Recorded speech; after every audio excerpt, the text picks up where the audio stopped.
బంగారపు సంచి. రాంపూర్ అనే గ్రామం దగ్గర ఒక నది ప్రవహిస్తూ ఉండేది. ఆ గ్రామంలోని చిన్నపిల్లల నుండి ముసలివాళ్ల వరకు అందరూ ప్రజలు ఆ నదిలోనే స్నానం చేసేవారు. ఆ నది ఒడ్డున ఒక పెద్ద చెట్టు ఉంది.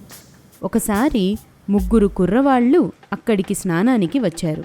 వారిలో అమిత్, ఈరోజు మనం ఆ చెట్టు మీద నుండి నదిలోకి దూకి ఈదుతూ స్నానం చేద్దామా అని అంటాడు. సంతోష్, అవును, మనం ఆ పెద్ద చెట్టు నుండి నదిలోకి దూకి ఈత కొడితే భలే సరదాగా ఉంటుంది. శ్యాము వెంటనే, మరి పదండి, ఒక్కొక్కరుగా ఆ చెట్టు ఎక్కేద్దాం అంటాడు. వాళ్ళ 3 ఒక్కొరుగా ఆ చెట్టు ఎక్కి నీటిలోకి దూకడానికి తయారవుతారు. ఇప్పుడు శ్యాము వంతు వస్తుంది. తను నదిలోకి దూకగానే అతని చేతికి ఒక సంచి తగులుతుంది. ఆ సంచిని తెరిచి చూస్తే మొత్తం బంగారు నాణేలతో నిండి ఉంటుంది. అది చూసిన శ్యాము ఆశ్చర్యపోతాడు. శ్యాము తన మిత్రులను అక్కడే వదిలేసి ఆ సంచిని తీసుకొని తన ఇంటికి వెళ్తాడు. ఇంటికి వచ్చాక వాళ్ల అమ్మా నాన్నలకి ఆ బంగారంతో నిండిన సంచిని చూపిస్తే వాళ్ల మనసులు ఆనందంతో మరియు అత్యాశతో నిండిపోతుంది. మరుసటి రోజు వాళ్ల నాన్నతో కలిసి శ్యాము మళ్లీ బంగారం పొందాలనే దురాశతో అక్కడే స్నానం చేయటానికి వెళ్తాడు. ఇద్దరూ చెట్టు మీద నుండి నదిలోకి దూకుతారు. శ్యాముకి మళ్లీ బంగారు నాణాలతో నిండిన సంచి దొరుకుతుంది. కాని వాళ్ల నాన్నకి ఏమీ దొరకదు. వాళ్ల నాన్న మనసులో, నాకెందుకు ఇలాంటి సంచి దొరకటం లేదు, శ్యాముకి మాత్రమే ఎలా దొరుకుతోంది? సరేలే, అంతా మన మంచికే, తను పుణ్యం చేసుకొని ఉంటాడు, అందుకే బంగారం వెండి ఉన్న సంచులు పొందుతున్నాడు అని అనుకుంటాడు. ఒకరోజు స్నానానికని వెళ్ళిన శ్యాము ఇంటికి తిరిగి రాడు. కాసేపయ్యాక శ్యాము ఇంటికి ఒక అన్నోన్ నెంబర్ నుండి కాల్ వస్తుంది.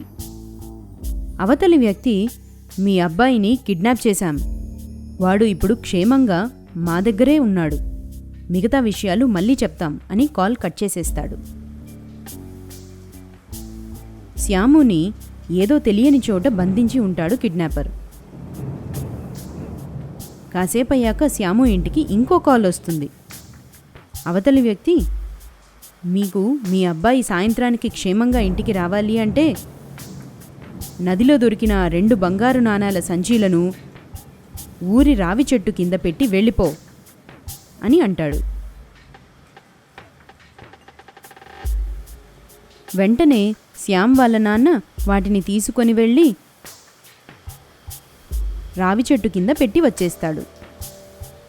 సాయంత్రానికి శ్యామ్ క్షేమంగా తిరిగి ఇంటికి వచ్చేస్తాడు. నగల దుకాణానికి ఆ సంచిని తీసుకొని వెళ్ళిన కిడ్నాపర్ తెరిచి చూడగా బంగారం ఉండాల్సిన సంచిలో రాళ్ళు రప్పలు కనిపిస్తాయి. వెంటనే కిడ్నాపర్ శ్యామ్ వాళ్ళ ఇంటికి వెళ్తాడు. సంతోష్, శ్యామ్ ఇద్దరు మిత్రులు కదా. వాళ్ళ ఇంటికి వెళ్ళి, శ్యామ్, నిజంగానే నీకు దొరికిన సంచిలో బంగారపు నాణాలు ఉందా లేక రాళ్ళు రప్పలు ఉన్నాయా అని అడుగుతాడు. సంతోష్ ఈ ప్రశ్న అడగగానే శ్యామ్కి వెంటనే సంతోష్ మీద అనుమానం కలుగుతుంది. సంతోషేనా నన్ను కిడ్నాప్ చేసింది? అయ్యుండదు, సంతోష్ నాకు చాలా మంచి స్నేహితుడు, తను నాకు ఎలాంటి హాని చెయ్యడు అని అనుకుంటాడు తనలో తాను. కొన్ని రోజుల తరువాత శ్యామ్ మిత్రుడు అమిత్ ఒక సంచి తీసుకొని నగల దుకాణానికి వెళ్తాడు. అది పరిశీలించిన నగల వ్యాపారికి ఆ సంచిలో ఉన్నదంతా నకిలీ బంగారం అని తెలుస్తుంది. కనుక అతను అమిత్ని తిట్టి పంపించేస్తాడు. వెంటనే అమిత్ సంతోష్ ఇంటికి వెళ్ళి, సంతోష్, నీ దగ్గర ఉన్న సంచిలో కూడా నకిలీ బంగారం ఉందా అని అడుగుతాడు. ఇది విన్న సంతోష్కి అమిత్ మీద సందేహం కలుగుతుంది. ఒకవేళ అమిత్ ఆ సంచిని మార్చి రాళ్ళు రప్పలు పెట్టాడా అని అనుకుంటాడు. ఎవరో చెప్పినట్టు ఒక దొంగ ఇంకొక దొంగని వేగంగా గుర్తుపట్టగలడు. వెంటనే అమిత్ తన తప్పుని ఒప్పుకుంటాడు.